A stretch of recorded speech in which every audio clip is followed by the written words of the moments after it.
Well, the U.S. Senate has passed a deal to avert a debt ceiling default and also to reopen the government, passing this Plan 8118. We are awaiting comment from the president, which interestingly is going to be coming before the House votes on this agreement. And while we are waiting, however, we are going to move on. While the focus over the last several weeks has been on the federal government, there are many local governments that are also struggling with financial difficulties. So what would actually happen if a county government was forced to shut down?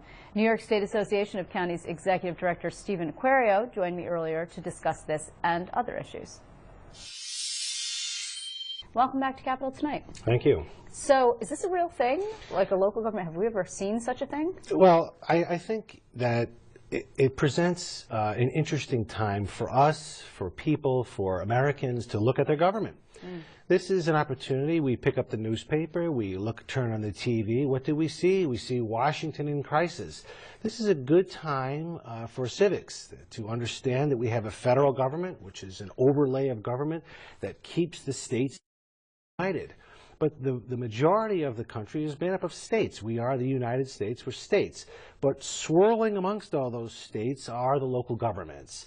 And so it's a good time to understand what would happen if a county government or a local government were to shut down. I'd say to you, the first thing you do when you get up in the morning, I'm sure you check your email first, but the next thing that you do is flush the toilet. You use the sink. Without that, without local government operating and working, that wouldn't be there for you. Huh. Okay, so this is an academic discussion then, is what you're saying. I mean, for this to occur, and I guess it could occur, although I don't think it ever has occurred, there would have to be a budget impasse similar to the one that we are seeing, or that we have seen, ostensibly it may be over now, but at the federal level, in so much as the board members of a town board or the county legislature would be unable to agree on how to continue to fund the government. That would be how this works.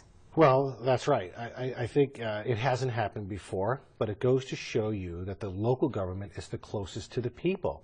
We can't live without local government. You can't dial 911. We can't just stop providing that service like Washington is able to shut down certain components of the government. Oh, but we could. I mean, we couldn't shut down fire and police, certainly, but you could shut down City Hall, for example, and non-essential employees, they call them, I mean, send them home. You couldn't maybe get a marriage license or pay your parking ticket, or you might, the water, I think, would be an essential service, don't you think? Absolutely. Okay. But to make sure that the gallon of gas that you receive in the gas station is, in fact, a gallon of gas. The gas would flow, of course, but we wouldn't be sure because the counties measure that that's actually a gallon that you're purchasing. Right, much like the FDA and the food safety question. I mean, ostensibly chicken that has not been inspected, and we've had a problem with salmonella, is nevertheless going out the door because we don't have any food safety inspectors because they're not getting paid. That's what you're...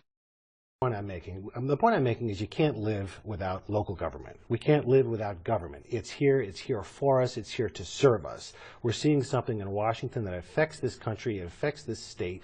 But it's interesting if we look at local government or even state government. Could the state shut down like the federal government is doing? It has in the past, not passed a budget. Counties have to pass a budget. We don't have a choice. Local governments must enact a budget. Legally. Or the prior year's budget is put into place. Okay. So that's the mechanism. But here, all right, so that wouldn't be the way that this would happen. But we have discussed before, what if you couldn't? What if you just didn't have the money in your coffers to pay your bills?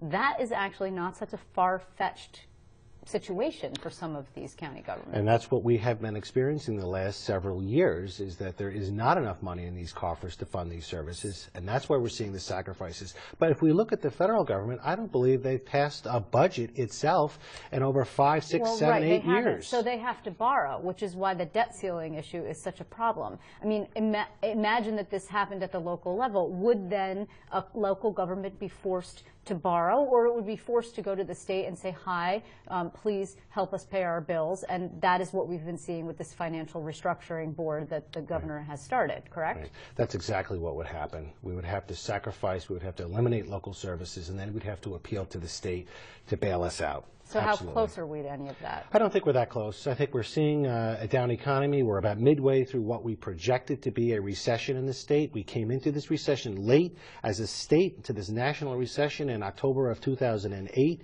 and we're about halfway through. We projected a 10-year recession in this state, so we're about midway. We have several more years to go, but the economy is starting to come up a little bit. Today, the state comptroller released the sales tax, or the Department of Tax and Finance released the sales tax. They're relatively growing a little bit over this time last year, but we still have many pockets of the state where they're not growing, and there needs to be some special attention in those regions, particularly in the southern tier. Right, and we also, according to the state comptroller, which is something that came out yesterday, have a problem with debt.